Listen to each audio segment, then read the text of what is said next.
मुग्धा और उसकी सास के बीच पूरा समय सास के किसी ना किसी काम को लेकर मतभेद चलते ही रहते हैं। बहू, ओ बहू, जरा चाय बना दे। मुग्धा चाय लेकर आती है।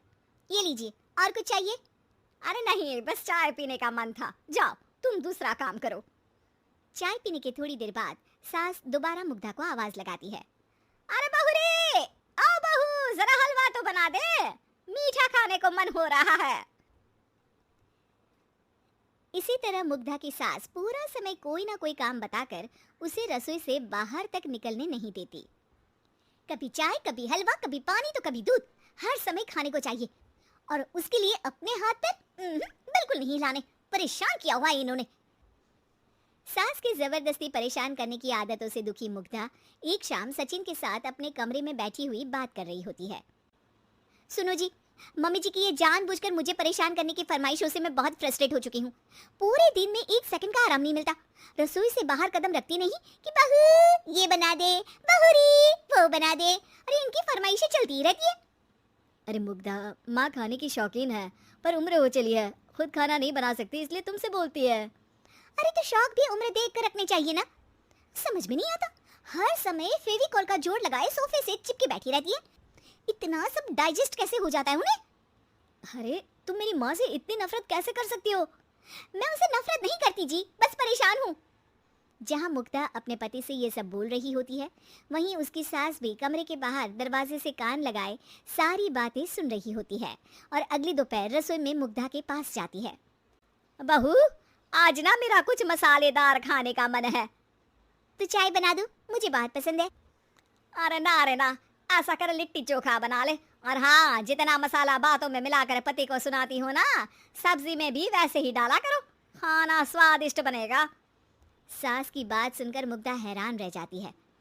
मतलब अब पूरा समय मुझ पर हुक्म चलाने के साथ बंद कमरे में हुई पति पत्नी के बीच की बातें भी सुनती है? अरे बात जब मेरी थी तो सुनने में क्या दिक्कत है? ये कहकर सास वहां से चली जाती है। अरे अब तो हद पार हो गई, इस तरह से तो ये मेरा जीना मुश्किल कर देंगी। मुग्धा सास की हरकतों से परेशान उसका हल सोचने लगती है और इसी तरह कुछ दिन बीत जाते हैं, जिसमें सास का जन्मदिन आता है। मुग्धा बहुत खुशी के साथ अपनी सास को एंड्रॉइड मोबाइल गिफ्ट करती है। मम्मी, आपको सबसे बात करने के लिए बहुत दिक्कत होती है ना, कभी सचिन तो कभी मुझे बोलना पड़ता है, पर इस मोबाइल से आपको कोई दिक्कत नहीं होगी। एक जगह बैठे बैठे बहुत कुछ कर सकती हैं अब आप। मोबाइल देख सासू माँ खुश हो जाती है, पर उसे इस्तेमाल करना तो आता नहीं, इसलिए साइड में रख देती है। जिसे देख मुग्धा घर का सारा काम छोड़ मोबाइल सेट कर सास को इस्तेमाल करना सिखाने लगती है, जिसके बाद अब सास पूरा समय मोबाइल में ही लगी रहती है। हाय, जब से मम्मी को मोबाइल मिला है मेरी लाइफ में कितनी शांति आई है। अच्छा है, इसी तरह बिजी रहे तो मैं भी सुकून की जिंदगी जी पाऊंगी।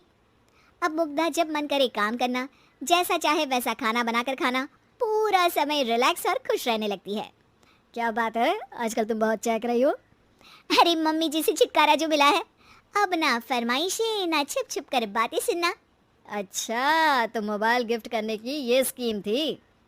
इसी तरह दिन बीतते हैं और अब मोबाइल पर लगी सास फरमाइशों की जगह सवालों के लिए बहू को आवाजें लगाना शुरू कर देती है।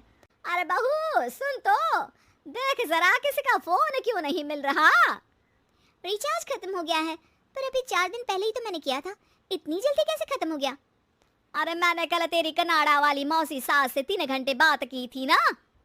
क्या? इतना महंगा तो मोबाइल भी नहीं आया जितना महंगा इसका रिचार्ज पड़ रहा है। इसके बाद तो जैसे मुग्धा के दिन के 24 घंटे में से 20 घंटे सास के पास उनके मोबाइल रिलेटेड प्रॉब्लम सॉल्व करने की ड्यूटी ही बन जाती है। अरे मुग्धा, ये मोबाइल में अचानक तेरी मौसी सास की शक्ल क्यों दिखने लगी, और ये तो हिल भी रही है?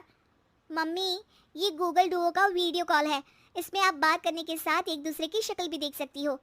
अच्छा, ये तूने मुझे पहले क्यों नहीं बताया? अब बताने के लिए पहले नहीं बताया। इसी बीच सचिन भी वहां आ जाता है और सास अपनी वीडियो कॉल में बिजी हो जाती है। क्यों, सास बहू में क्या गपशप चल रही है? इसे गपशप नहीं, दिमाग का दही होना बोलते हैं। पर तुम तो मम्मी को मोबाइल देकर बहुत खुश थी, फिर क्या हुआ? हाँ, उसका सुकून भी कुछ ही दिन मिला। अब घर के टंटे खत्म हुए तो मोबाइल की टिंग टिंग शुरू हो गई। देखो भाई, कुछ पाने के लिए कुछ खोना तो पड़ता है।